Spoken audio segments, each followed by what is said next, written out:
শ্রী শ্রী মায়ের কথা অনুষ্ঠানের ৩৭তম পর্বে আপনাদের স্বাগত। আপনারা এই অনুষ্ঠান দেখছেন কোষ্ঠী পাথর প্রাণারাম ইউটিউব চ্যানেলে, যেখানে প্রত্যেক সপ্তাহের শনিবার সম্প্রচারিত হয়।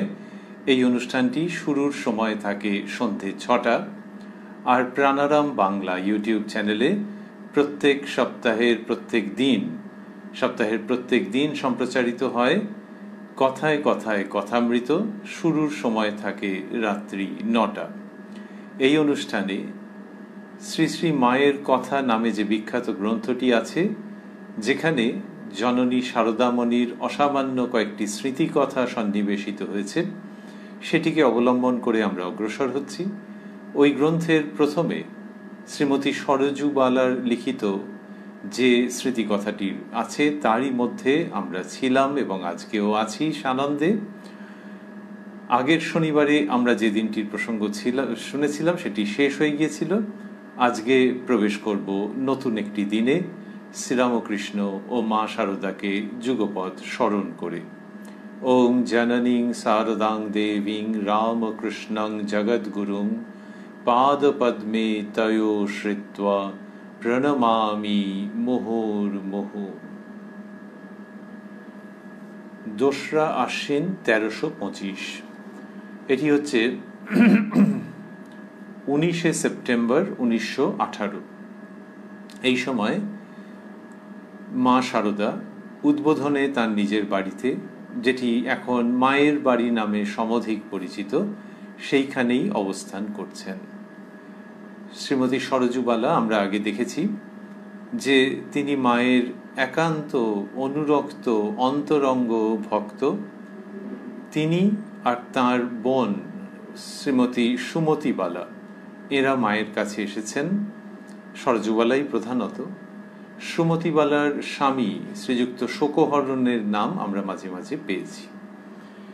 সরজুবালা লিখছেন, রাত প্রায় ৮:৩০। মায়ের তক্তপোষের পাশে নিচে মাদুর পাতা হয়েছে। মা শোবার উদ্যোগ করছেন। আমি যেতেই বললেন, এসো এসো, আমার কাছে এসে বসো।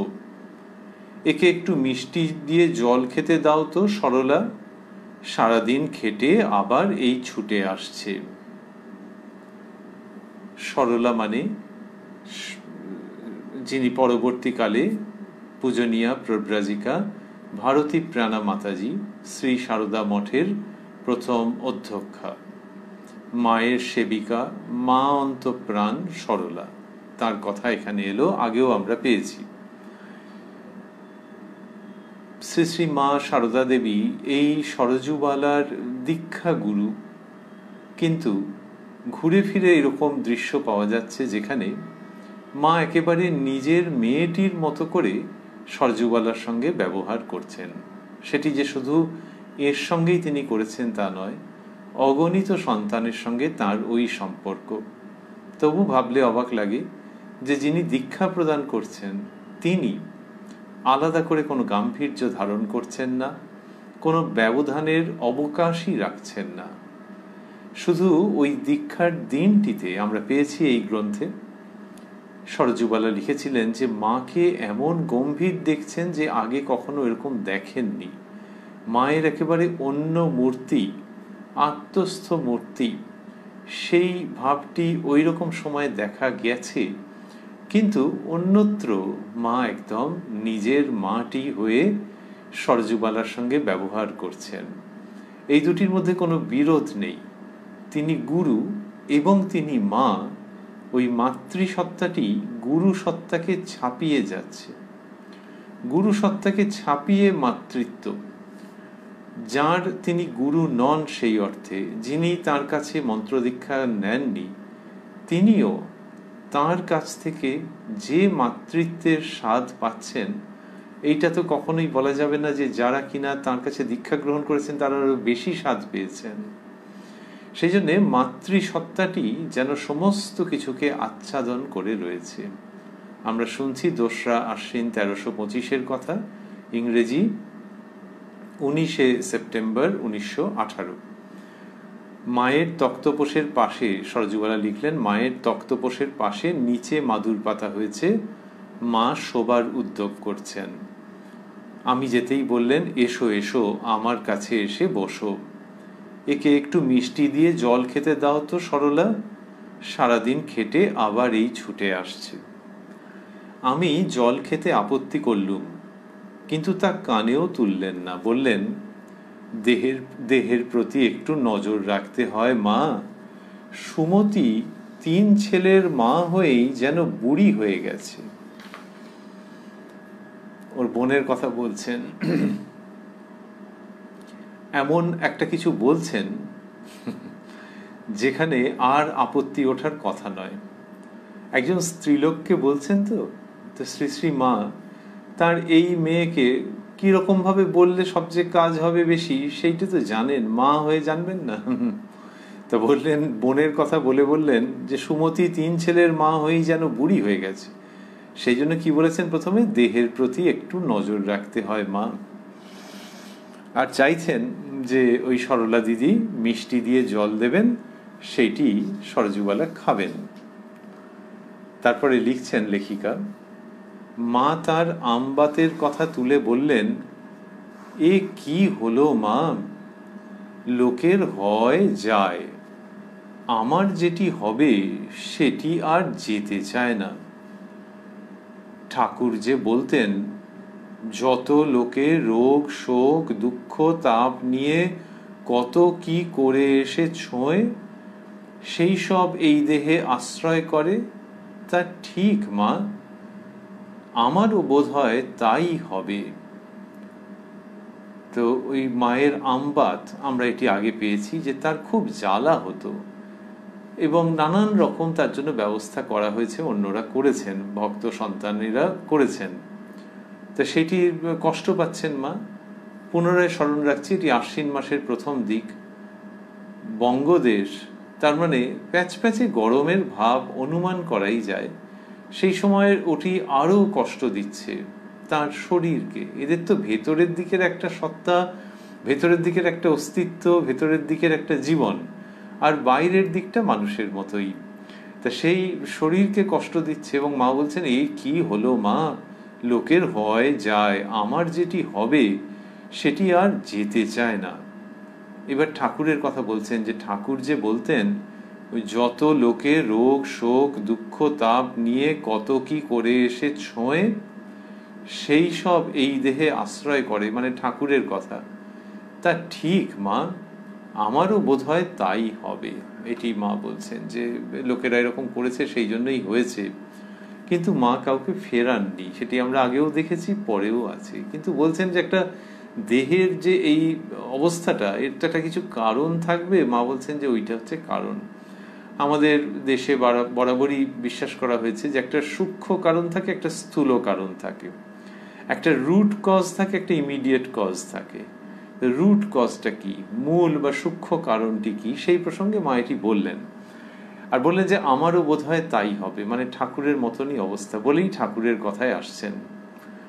ঠাকুরের তখন অসুখ, কে সব ভক্তেরা মায়ের ওখানে পুজো দেবে বলে জিনিসপত্র এনেছিল।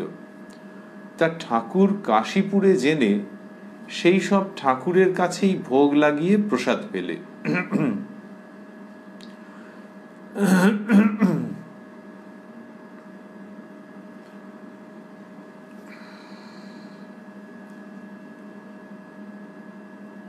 এটি মা যে বলছেন সেটি হলো যে ঠাকুরের সময়ে এই ঘটনা ঘটেছে। বলছেন ঠাকুরের তখন অসুখ, যখন কাশীপুরে চলে এসছেন, কেশব ভক্তেরা মায়ের ওখানে পুজো দেবে বলে, ভক্তেরা, তারপরে বন্ধনীর মধ্যে সরজুবালা দিয়েছেন দক্ষিণেশ্বরের মায়ের, তাহলে ভক্তেরা মায়ের মানে ভক্তেরা দক্ষিণেশ্বরের মায়ের, তারপরেও বন্ধনীর মধ্যে দিয়েছেন কালীর, তার মানে মা ভবতারিণীর কথা হলো।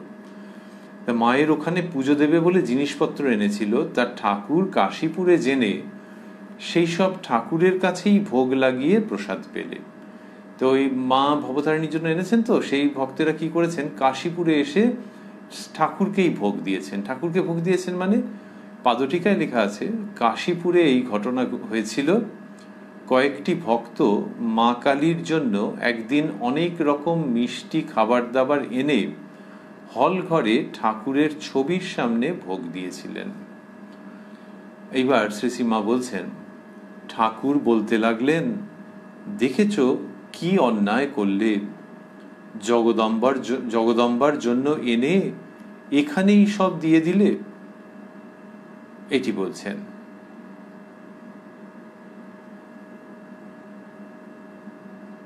জগদম্বার জন্য এনে এখানেই সব দিয়ে দিলে। আমি তো ভয়ে মরি, ভাবি এই অসুখ কি জানি কি হবে। এ কি বাপু, কেন ওরা এমন করলে? ঠাকুরও তখন বারবার তাই বলতে লাগলেন। তাই এরকম ঠাকুর বলেছেন, মা জননীর স্বাভাবিকভাবেই মনের মধ্যে বিশেষ আশঙ্কা তৈরি হয়েছে, আর ঠাকুরও তখন বারবার তাই বলতে লাগলেন। এরপর ঘটনাক্রম অন্যরকম। শ্রী শ্রী মা বলছেন, কিন্তু পরে যখন রাত অনেক হয়েছে তখন আমাকে বললেন, দেখো এরপর ঘর ঘর আমার পুজো হবে, পরে দেখবে একে সবাই মানবে, তুমি কোনো চিন্তা করো না। সেই দিনই আমার বলতে শুনলুম। কখনো আমার বলতেন না, বলতেন এই খোলটার বা আপনার শরীর দেখিয়ে এই এর। এইটা মা বললেন, এরকম ঘটনা ঘটেছে। তা ঠাকুর বলেছেন, রাত যখন অনেকটা হয়েছে তখন ঠাকুর কি বলছেন? বলেছেন শ্রী শ্রী মাকে যে দেখো এরপর ঘর ঘর আমার পুজো হবে। এটি শ্রীরামকৃষ্ণ বলছেন যে সেই জন্য দুশ্চিন্তা করতে বারণ করছেন, যে এরা করেছে বটে, কিন্তু এটা অন্যরকম কিছু নয়। এরপর প্রত্যেক ঘরে পুজো হবে, এরপর ঘর ঘর আমার পুজো হবে, আমার পুজো হবে, এই কথা বললেন। পরে দেখবে একেই সবাই মানবে, তুমি কোনো চিন্তা করো না। শ্রী শ্রীমা বলছেন যে সেই দিনই আমার বলতে শুনলুম। কখনো আমার বলতেন না, বলতেন এই খোলটার বা আপনার শরীর দেখিয়ে এই এর। এই যে শ্রীরামকৃষ্ণ বলছেন যে দেখো এরপর ঘর ঘর আমার পুজো হবে, এটি নিজের সহধর্মিনীর কাছে যখন বলছেন তখন ওইভাবে। তাও কি এই অন্তলীলার সময়? আরেকটি হচ্ছে যে ঠাকুর বিভিন্ন সময় বলেছেন যে মা তার মধ্য দিয়ে লীলা করছেন, মা জগৎ কল্যাণে কাজ করছেন। বলেছেন আমি যন্ত্র তুমি যন্ত্রী, যেমন বলাও তেমনি বলি, যেমন করাও তেমনি করি। এই হচ্ছে ঠাকুরের ভাব। সেই জন্যে এইখানে যে তিনি আমার বলছেন তার মধ্যে ওটি থেকেই যাচ্ছে, এটা আমরা সঙ্গতভাবেই অনুমান করতে পারি। সঙ্গে সঙ্গে আবার ঠাকুর বলেছেন অন্যত্র আছে, যাবার আগে হাটে হাঁড়ি ভেঙে দিয়ে যাব, অর্থাৎ তাঁর প্রকৃত সত্তা। তা তিনি যে বলছেন যে মা তার মধ্য দিয়ে কাজ করছেন সেটি বলছেন যেমন, তেমনি আবার তাঁরই মধ্যে সচ্চিদানন্দের আবির্ভাব হয়েছে, অবতার এসেছেন এই জগতে নতুন করে, অবতার নতুন করে নিজেকে সৃজন করেছেন। ঠাকুর বলেছেন যে দেখলুম পূর্ণ আবির্ভাব। এই যে তার ভেতরে এই ভাবটি রয়েছে যে অবতার এসেছেন, ভেতরে যিনি আছেন তিনি সেই তিনি, এটি দেখা যাচ্ছে শ্রীরামকৃষ্ণ ওই যে 1886-তে দেহ রক্ষা করলেন, তার আগে 1885 থেকেই এই সুরটি ঘুরে ফিরে আসছে যে অবতার তত্ত্বে বিশ্বাস করতে হয়। অবতারকে দেখাও যা, ভগবানকে দেখাও তাই। কোনো ভক্তের প্রসঙ্গে বলছেন যে অমুক কি অবতার মানছে এখন। আর 1 জানুয়ারি 1886-তে বললেন আশীর্বাদ করি তোমাদের চৈতন্য হোক।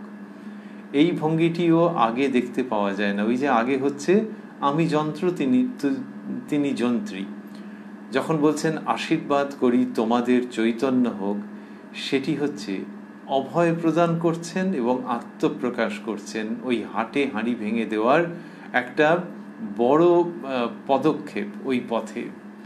তো এইটি শ্রী শ্রী মায়ের কাছে তিনি বলছেন, তাহলে স্বামী রূপেও বলছেন, অ্যাসার্ট করে বলছেন। মা বলছেন আগে ঠিক এইভাবে বলেননি, আবার এটি হাটে হাঁড়ি ভেঙে দেওয়ার মতনও ব্যাপার। যদিও এখানে নিজের সহধর্মিণীকে বললেন, কিন্তু অন্যদের কাছেও অবতার তত্ত্বের প্রসঙ্গ, অবতারে বিশ্বাসের প্রসঙ্গ তিনি মাঝে মাঝেই উত্থাপন করছেন এই সময়ে। তা বললেন যে দেখো, এরপর ঘরে ঘরে আমার পুজো হবে, পরে দেখবে একেই সবাই মানবে, তুমি কোনো চিন্তা করো না। এই যে আমার পুজো হবে যখন শ্রীরামকৃষ্ণ বলছেন, তখন সেটির মধ্যে একটা অন্য রকমের ভাব আছে। এমনিতে যখন যদি কেউ বলেন যে আমার কথা সবাই মানবে, আমার যে তত্ত্ব সেটাই লোকে নেবে, লৌকিক অর্থে যখন হয় তখন হচ্ছে যে সেই ব্যক্তি এর মধ্যে যেন ঢুকে পড়ে। এখানে শ্রীরামকৃষ্ণ এর মধ্যে ঢুকছেন না। এই যে বলছেন যে ঘর ঘর আমার পুজো হবে, ওই তিনি যেরকম বলতেন আর কি, যে ভেতরে যিনি আছেন তার পুজো হবে। তো সেই ভেতরে সচ্চিদানন্দ তিনি অবতার রূপে এসেছেন, তিনি এবং মা ভবতারিণী অভিন্না, এই আর কি। এবং সেই পুজো কি জন্যে হবে? পুজো হবে মানুষের আধ্যাত্মিক কল্যাণের জন্য। ওর আর কি প্রাপ্তির আছে, কোনো প্রশ্নই নেই। স্থূল শরীরেও নয়, সূক্ষ্ম শরীরেও নয়। তাহলে আমার পুজো হবে মানে মানুষ এই রূপটিকে নেবে, মানুষ এই আবির্ভাবটিকে নেবে, মানুষ এরই শ্রীমুখ থেকে উত্থিত বাণীকে গ্রহণ করবে আত্মমুক্তির এবং জগৎ কল্যাণের জন্য। শ্রীরামকৃষ্ণ বলছেন যে দেখো, এরপর ঘর ঘর আমার পুজো হবে, পরে দেখবে একেই সবাই মানবে, তুমি কোনো চিন্তা করো না। এই প্রসঙ্গ হওয়ার পর মা বলছেন, সংসারে কত রকমের লোক সব দেখলুম, ত্রৈলোক্য আমাকে 7টি করে টাকা দিত। পাদটিকায় লেখা আছে, ত্রৈলোক্য বিশ্বাস রানী রাসমণির জামাতা, মথুরবাবুর পুত্র। ত্রৈলোক্য বিশ্বাস রানী রাসমণির জামাতা, মথুরবাবুর পুত্র। ঠাকুর যখন আর পূজা করতে পারলেন না, তখন হতে তার মাইনের টাকাটা বন্ধ না করে শ্রী শ্রী মাকে দিতেন। এটি ছিল, সেটি শ্রী শ্রী মা বললেন যে ত্রৈলোক্য আমাকে 7টি করে টাকা দিত। ঠাকুর দেহ রাখার পর, বন্ধনীর মধ্যে লেখা আছে দক্ষিণেশ্বরের, দিনু খাজাঞ্চি ও অন্য সকলে লেগে ওই টাকাটা বন্ধ করলে। এটি বলছেন মা। তা বললেন যে এরা ওই টাকাটি বন্ধ করেছেন, ওই 7 টাকা। ওইখানে আবার পাদটিকায় লেখা আছে, মা তখন বৃন্দাবনে। চিঠি যেতে মা বলেছিলেন বন্ধ করেছে করুক, এমন ঠাকুরই চলে গেছেন, টাকা নিয়ে আর আমি কি করব?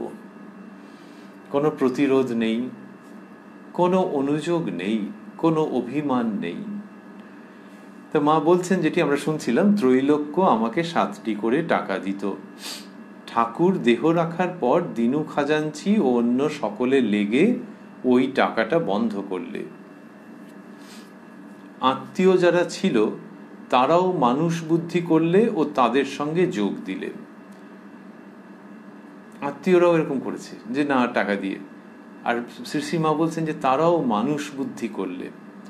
এটির দুটো অর্থ হতে পারে। একটা হচ্ছে যে মানুষের এই যেরকম সংকীর্ণতা থাকে, সেই রকমই বুদ্ধি তারা করেছে, যে নিজেদের মধ্যে আত্মীয়, তিনি টাকাটা পাবেন না, ওই আত্মীয়দের মধ্যে এরকম হয়ে থাকে তো মানুষের জীবনে।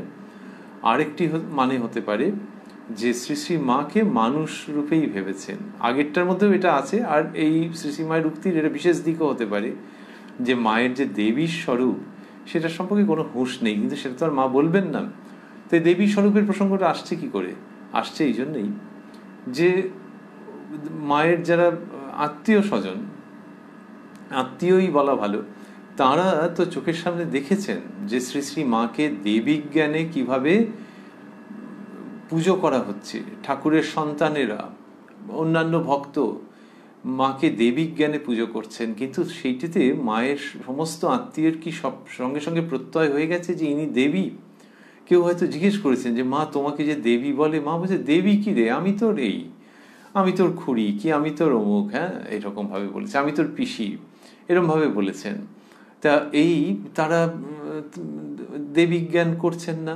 তো যারা বন্ধ করেছেন, মার নামোল্লেখ করলেন না, তারা ওই মানুষ জ্ঞান করেছেন, এই জায়গাটিও থেকে যাচ্ছে। তো মা বলছেন আত্মীয় যারা ছিল তারাও মানুষ বুদ্ধি করলে ও তাদের সঙ্গে যোগ দিলে। নরেনও কত বলেছিল মায়ের ও টাকাটা বন্ধ করো না, তবু করলে। বলে তারপর বললেন, তা দেখো ঠাকুরের ইচ্ছায় অমন কত সাতগণ্ডা এলো গেল, দিনু ফিনু সব কে কোথায় গেছে। আমার তো এ পর্যন্ত কোনো কষ্টই হয়নি, কেনই বা হবে? ঠাকুর আমাকে বলেছিলেন, আমার চিন্তা যে করে সে কখনো খাওয়ার কষ্ট পায় না। মায়ের জীবনে তার স্বামী দেবতার অবস্থান এই রকমই। ঠাকুর এটি বলে গিয়েছিলেন, মা সেটি স্মরণ করছেন। আর কি, আর হচ্ছে যে এটি তো অনেক পরের কথা, আমরা কোন সময়ের কথা শুনছি, এটি 1918-র কথা, আর ঠাকুরের দেহাবসান 1886-তে।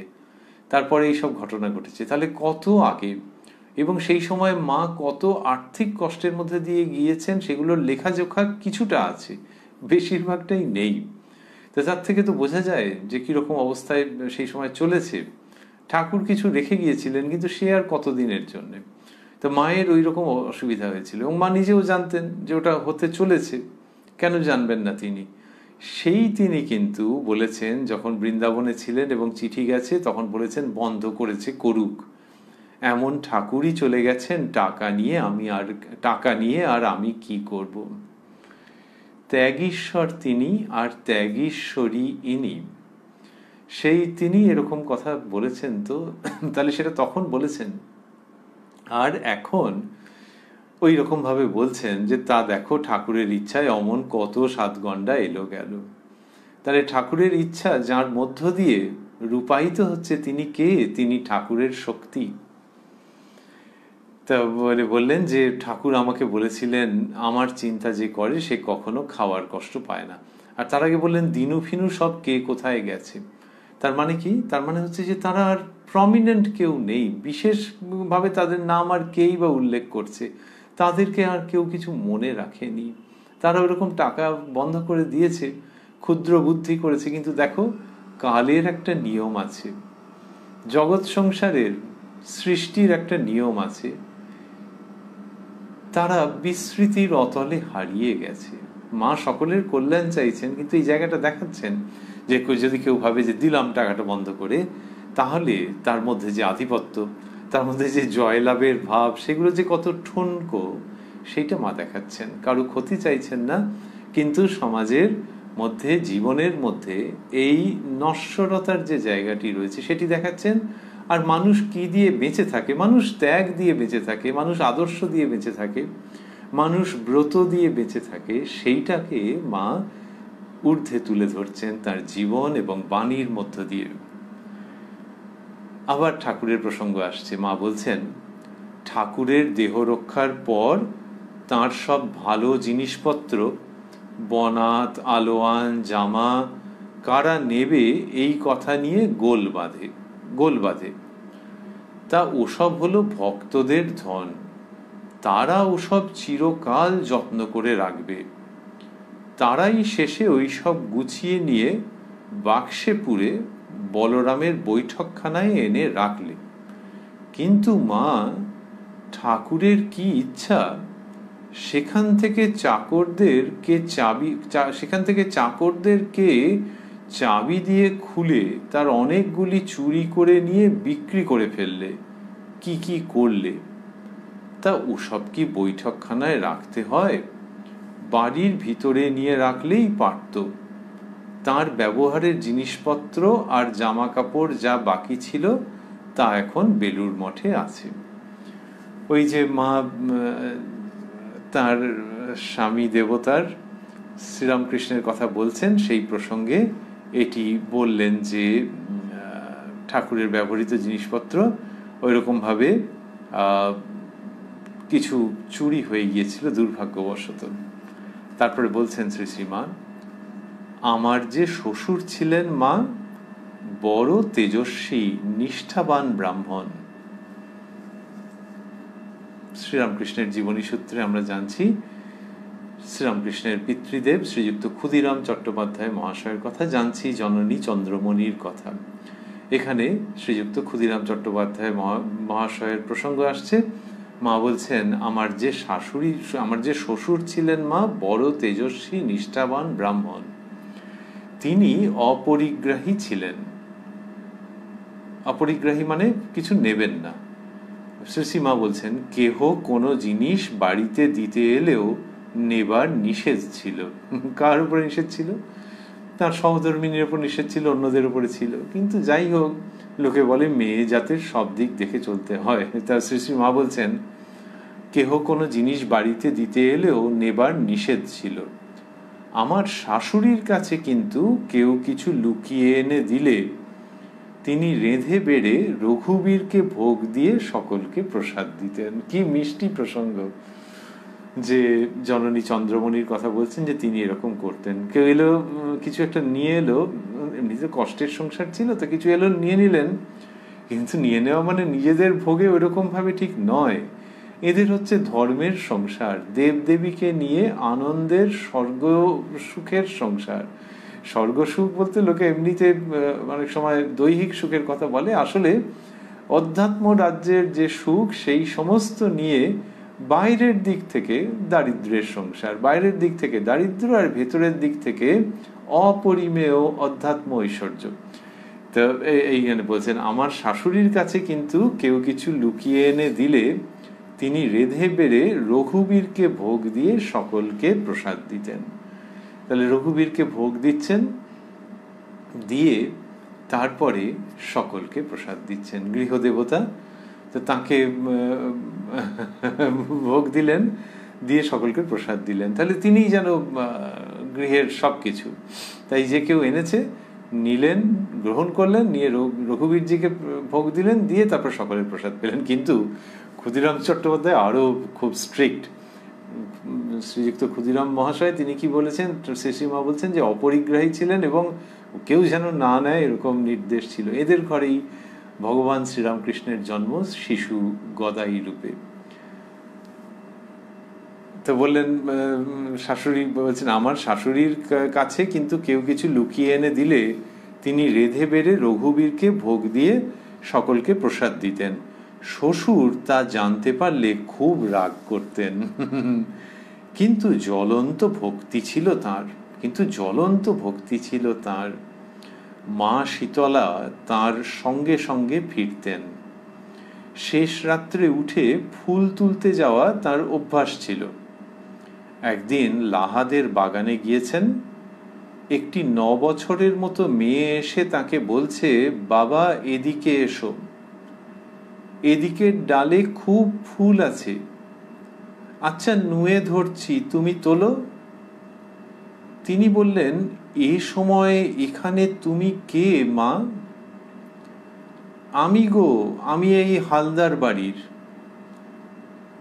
অমন ছিলেন বলেই ভগবান তাঁর ঘরে এসে জন্মেছিলেন। তিনি এসেছিলেন, আর তাঁর এই সব সাঙ্গপাঙ্গরাও এসেছিল। নরেন, রাখাল, বলরাম, ভবনাথ, মনমোহন, কত বলবো মা। এই শ্রীরামকৃষ্ণের সম্বন্ধে এবং তার পিতৃদেবের সম্পর্কে এটি বললেন যে তার জ্বলন্ত ভক্তি, মা শীতলা তার সঙ্গে সঙ্গে ফিরতেন। এবং এটি আমরা শুনলাম যে শেষ রাত্রে উঠে ফুল তুলতে যেতেন। তো একদিন লাহাবাবুদের বাগান সুপরিচিত। মা বলছেন, একদিন লাহাদের বাগানে গিয়েছেন, একটি 9 বছরের মতো মেয়ে এসে তাকে বলছে, বাবা এদিকে এসো, এদিকের ডালে খুব ফুল আছে, আচ্ছা নুয়ে ধরছি, তুমি তোলো। তখন তিনি বললেন, এই সময় এখানে তুমি কে মা? আমি এই হালদার বাড়ির। এইরকম ঘটছে। আর তাঁদের ঘরেই ক্ষুদিরাম চন্দ্রমণির কুটিরে ভগবানের জন্ম হচ্ছে। কেউই এলো রে কামার পুকুরে, পুলকে নাচিয়া উঠে প্রাণ। তো এই কামার পুকুরে তার আবির্ভাব ঘটছে। এইদের ঘরে তো শ্রীমা বললেন, অমন ছিলেন বলেই ভগবান তার ঘরে এসে জন্মেছিলেন। আর তারপরে পরেই বলছেন এই সাঙ্গপাঙ্গদের প্রসঙ্গ, যে তিনি এসেছিলেন আর তার এই সব সাঙ্গপাঙ্গরাও এসেছিল। নরেন, রাখাল, বলরাম, ভবনাথ, মনমোহন, কত বলবো মা।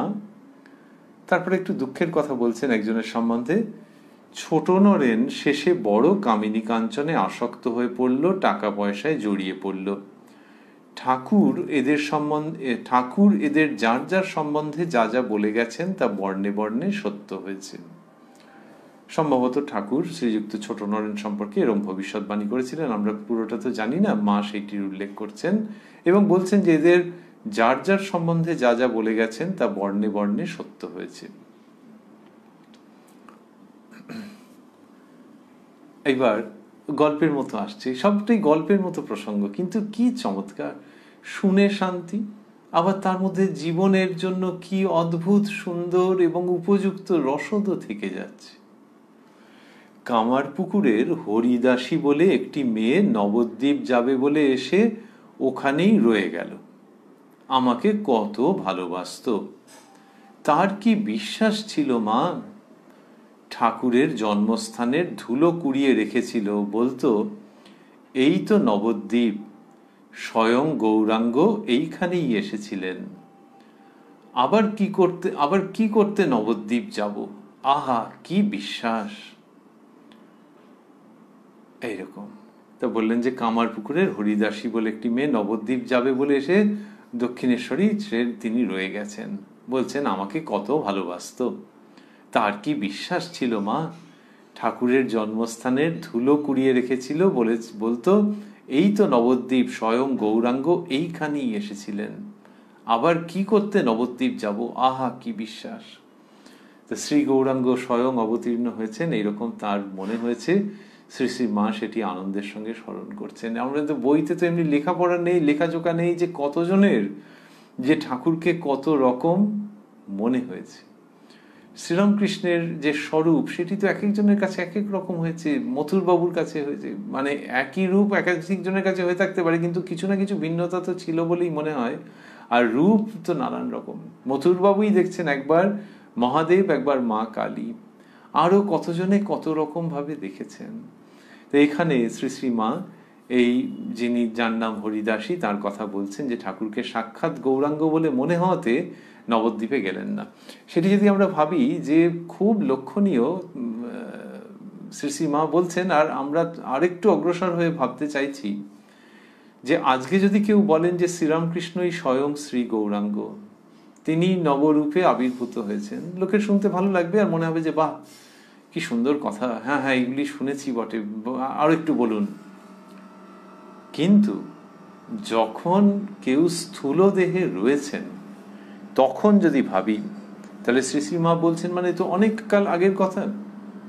তাহলে দক্ষিণেশ্বরের সেই সময়তে শ্রীরামকৃষ্ণ যখন রয়েছেন সামনে দেখতে পাওয়া যাচ্ছে, তখন যদি কেউ ভাবেন যে শ্রী গৌরাঙ্গই ইনি, এবং সেই সময় দক্ষিণেশ্বর কি আর খুব বেশি বিখ্যাত তা তো নয়।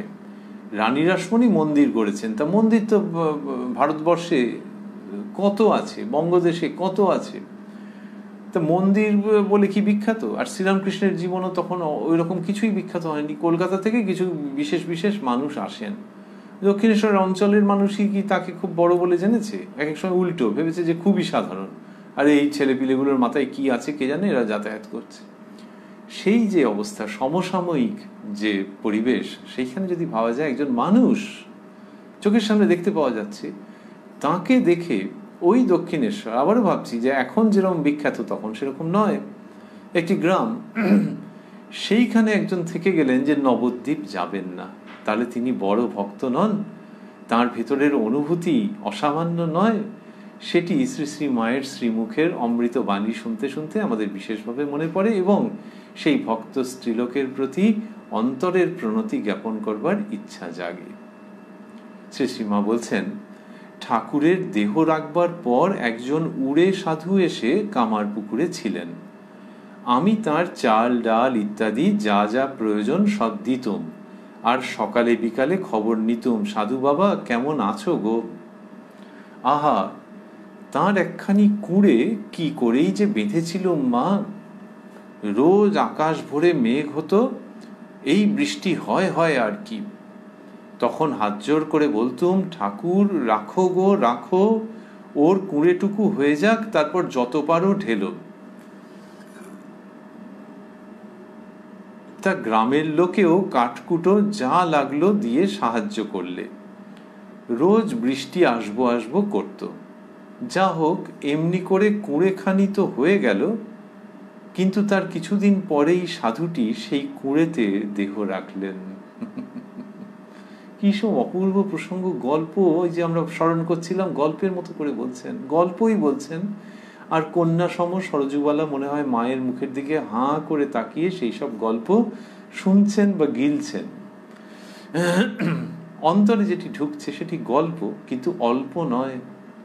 কি সুন্দর একটা অধ্যাত্ম রস, এই একটা অন্য রকমের স্বাদ আছে এর মধ্যে। শ্রী শ্রী মা বলছেন যে কামারপুকুরে ঠাকুর দেহ রক্ষা করবার পর ওই সাধুটি এসেছিলেন কামারপুকুরে, উড়িয়া শরীর, এবং বলছেন যে তার চাল ডাল ইত্যাদি যা প্রয়োজন সব দিতুম, আর সকাল বিকেল খবর নিতুম, সাধু বাবা কেমন আছো গো। সেই সাধুর জন্য শ্রী শ্রী মা কুঁড়ে ঘর করে দিলেন, এবং বলছেন যে ওই আকাশে বৃষ্টি হতো, আর আকাশে মেঘ হতো, এই যদি বৃষ্টি হয় আর কি, তখন হাত জোর করে বলতুম, ঠাকুর রাখো গো রাখো, ওর কুঁড়েটুকু হয়ে যাক, তারপর যতবার উঠেলো। ঠাকুরের কাছেই প্রার্থনা করছেন। তার গ্রামের লোকেও কাঠকুটো দিয়ে যা লাগলো দিয়ে সাহায্য করলে। রোজ বৃষ্টি আসবো আসবো করতো। যা হোক, এমনি করে কুঁড়েখানি তো হয়ে গেল, কিন্তু তার কিছুদিন পরেই সাধুটি সেই কুঁড়েতে দেহ রাখলেন। কি তার সৌভাগ্য যে শ্রী শ্রী মা নিজে ওইটি নির্মাণে মুখ্য ভূমিকা গ্রহণ করেছেন, আর সময় সময় ঘাবড়ে গিয়ে ঠাকুরের কাছে প্রার্থনা করেছেন। তার মানে ঠাকুর আর মায়ের যেন নিজের হাতে করে দেওয়া সেই কুঁড়েতে ওই সন্ন্যাসী মহারাজ দেহ রক্ষা করে বাঞ্ছিত ধামে গমন করলেন। মা বলছেন, চলো এখন ঘরে যাই। উঠতে উঠতে বললেন, ঠাকুর বলতেন এই দেহটি গয়া হতে এসেছে। তার মা দেহ রাখবার পর আমাকে বললেন, তুমি গয়ায় পিণ্ড দিয়ে এসো। আমি বললুম, পুত্র বর্তমান আমি দেব, সে কি হয়?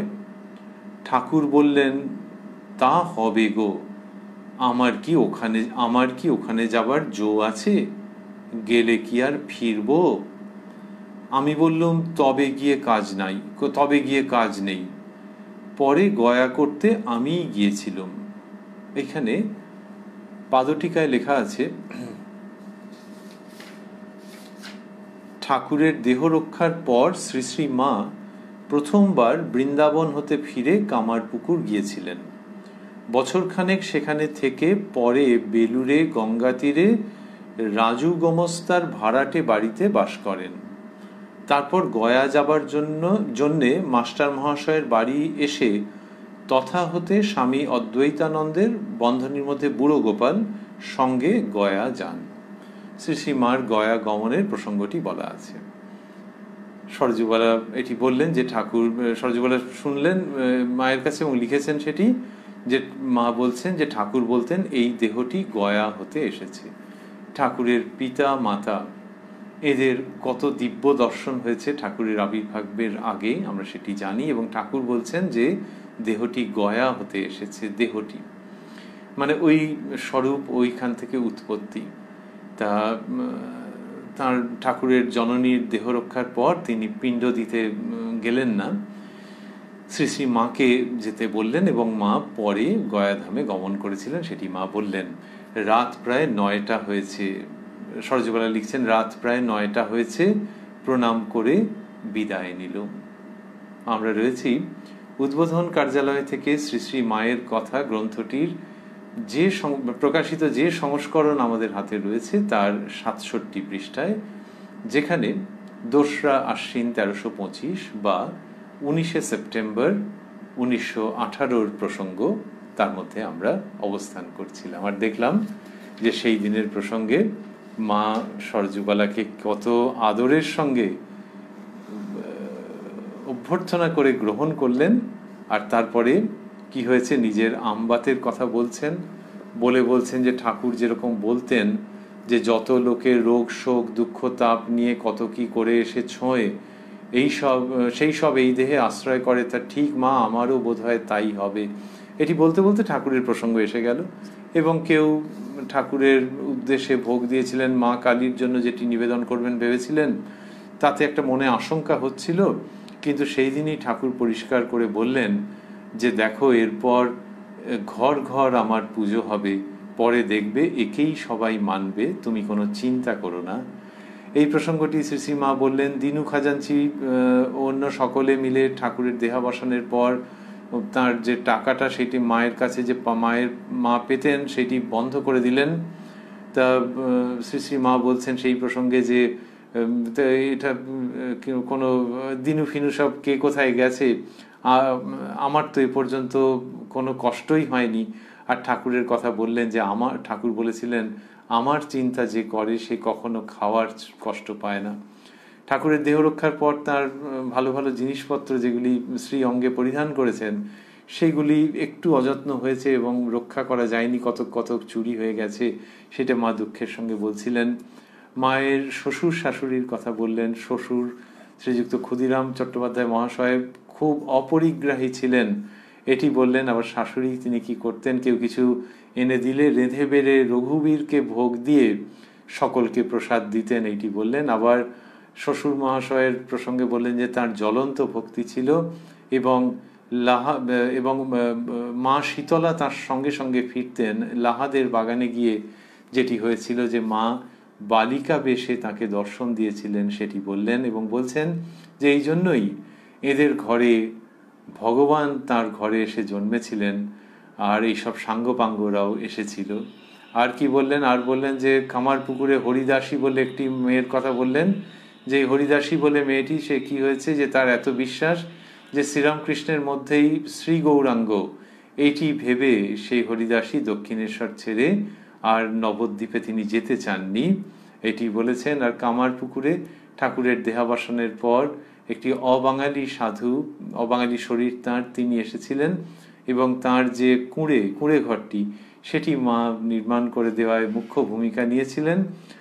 ঠাকুরের কাছে প্রার্থনা করেছিলেন, কুঁড়ে ঘর হয়ে গেল, কিন্তু তার কিছুদিন পরেই সাধুটি সেই কুঁড়েতে দেহ রাখলেন, মা এটি বললেন। আর বললেন যে ঠাকুরের সম্বন্ধে যে তার দেহটি গয়া হতে এসেছে এবং সেই জন্যে ঠাকুরের জননী দেহ রক্ষা করবার পর ঠাকুর নিজে গয়ায় পিণ্ডদান করতে যাননি, মাকে পিণ্ডদান করতে বলেছিলেন এবং মা পরে গয়া ধামে গমন করেছিলেন। এইসব প্রসঙ্গ শুনতে শুনতে আমরা ভাবছি যে একটি অপূর্ব পরিবেশের মধ্যে রয়েছি। গ্রন্থের নাম মায়ের কথা, কিন্তু এরই মধ্যে মায়ের সঙ্গে সঙ্গে ঠাকুরের কথাও পাচ্ছি।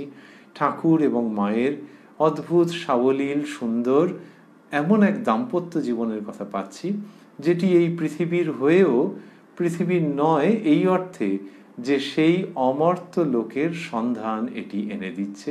সেই সব প্রসঙ্গের মধ্যে আমরা ছিলাম। আর সেখানেই আমরা শ্রীরামকৃষ্ণের পিতৃদেব ও জননী মাতৃদেবী শ্রীযুক্ত ক্ষুদিরাম এবং শ্রীমতী চন্দ্রমণির কথা পেলাম। এই গল্পের মতো করে যে অমৃত প্রসঙ্গ আমরা শ্রবণ করলাম সেটি শুনতে শুনতেই আজকের প্রসঙ্গের পরিসমাপ্তি ঘটাবো আমরা। এটি ভাবতে ভাবতে আরও যে এই অনুষ্ঠানে শ্রী শ্রী মায়ের কৃপায় আবার আমরা ফিরব সামনের সপ্তাহের শনিবার কোষ্ঠীপাথর প্রাণারাম ইউটিউব চ্যানেলে, যেখানে প্রত্যেক সপ্তাহের শনিবারে সম্প্রচারিত হয় শ্রী শ্রী মায়ের কথা। এই অনুষ্ঠানটি শুরুর সময় থাকে সন্ধ্যে 6টা, আর প্রাণারাম বাংলা ইউটিউব চ্যানেলে সপ্তাহের প্রত্যেক দিন সম্প্রচারিত হয় কথায় কথায় কথামৃত, শুরুর সময় থাকে রাত্রি 9টা। আর আমরা যে স্মরণ করছিলাম যে এই অমৃত কথার মধ্যে, এই গল্পের মধ্যে দিয়ে তত্তর করে বলে যাওয়া অসামান্য অধ্যাত্ম প্রসঙ্গের মধ্যে আজকে আমরা পাচ্ছিলাম যাদের, তাঁদের শ্রীচরণে আমাদের ভক্তিপূর্ণ প্রণতি শ্রীযুক্ত ক্ষুদিরাম চট্টোপাধ্যায় ও জননী চন্দ্রমণির শ্রীপাদপদ্মে, প্রণতি ভগবান শ্রীরামকৃষ্ণ ও যুগজননী শারদামণির শ্রীপদপ্রান্তে। ওং জননীং শারদাং দেবীং রামকৃষ্ণং জগদ্গুরুং পাদপদ্মে তয়োশ্রিত্বা প্রণমামি মুহুর্মুহুঃ।